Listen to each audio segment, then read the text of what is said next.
Les vraies voix Sud Radio. 3 mots qui sont des inondations apocalyptiques en Espagne. Le sud-est de l'Espagne ravagé par des inondations dantesques. 72 morts selon le tout dernier bilan, mais aussi énormément de disparus. Les flots ont charrié des tas de voitures, d'arbres et même des ponts dans la région de Valence, laissant un paysage de chaos. La pire tempête du siècle selon le Premier ministre espagnol. Les vraies voix Sud Radio.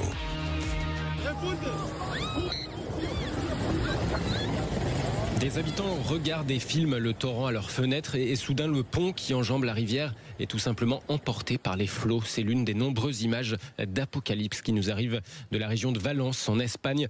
72 morts selon le dernier bilan, malheureusement encore provisoire. Comme beaucoup d'habitants, José Manuel n'avait jamais vu ça. Il ne s'arrête pas de pleuvoir depuis 10 heures.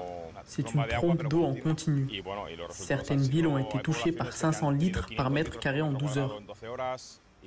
Résultat, nous sommes coupés de toute communication. Les routes sont toutes coupées, les ponts sont coupés et ils ont parfois disparu. J'ai beaucoup d'amis qui ont tout perdu. Ils ont perdu leur maison, leur voiture, ils ont tout perdu.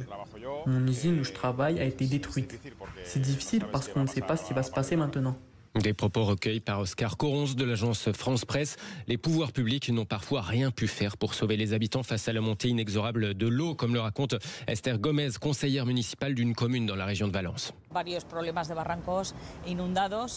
Plusieurs ravins inondés ont débordé dans notre zone industrielle. Des personnes ont été prises au piège dans les entreprises cette nuit, sans qu'il soit possible de les sauver.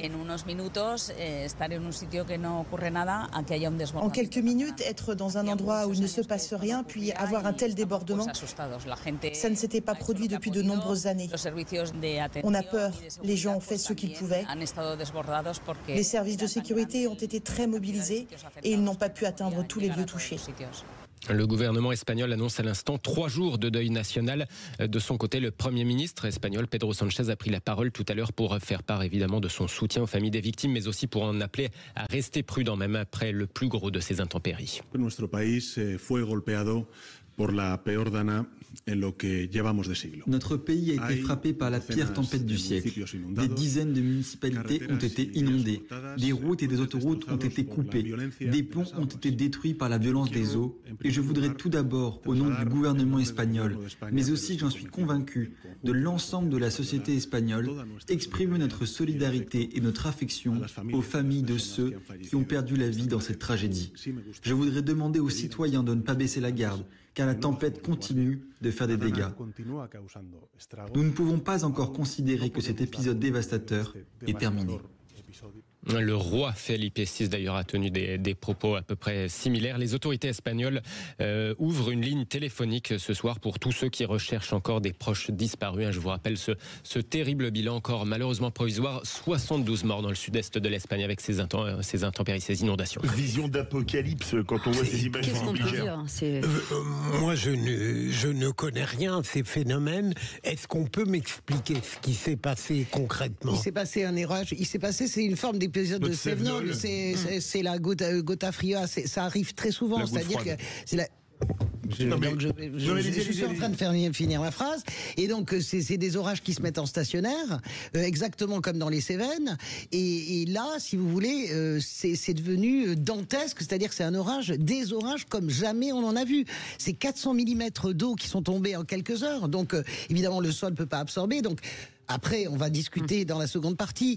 Est-ce que c'est lié à l'homme à cause, évidemment, de l'artificialisation? Certainement. Mais les météorologues, aujourd'hui, en Espagne, disent qu'il y a une multiplication de cette goutte froide. Pourquoi? Parce qu'il y a de plus en plus d'eau dans l'atmosphère à cause du réchauffement et on va aller de plus en plus vers ces inondations. C'est ça qui s'est passé. Des orages violents en stationnaire. Frédéric Dabi. Oui, ça touche énormément l'opinion. Dans notre baromètre mensuel sur les conversations des Français, il faut faire du ciel pour Paris Match sur Radio. Tout ce type d'événements, ce qui s'est passé au mois d'octobre, sont en tête des sujets dont les Français ont le plus marqué, et l'inquiétude toujours forte sur le réchauffement climatique, sur le dérèglement climatique, où les clivages générationnels se sont effondrés.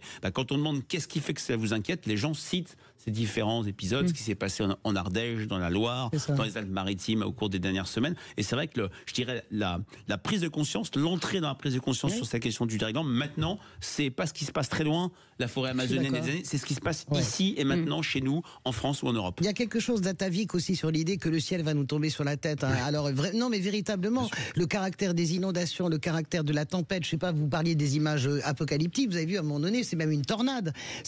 L'orage, il y a une tornade, vous voyez voler. Il y a même Vaison-la-Romaine 1992, oui, en encore plus fort. Je pense que c'est plus puissant encore que Vaison-la-Romaine. J'ai dit en encore plus fort. Ah ouais, c'est ça. Moi, j'avais couvert les incendies. C'est pas des coulées de boue, c'est des coulées de voitures. Les inondations à Aix-en-Provence où des gens avaient été aspirés et tués par l'aspiration des bouches d'égout, c'était apocalyptique, mais je pense que j'ai rarement vu des images comme ça en Europe, en tout cas.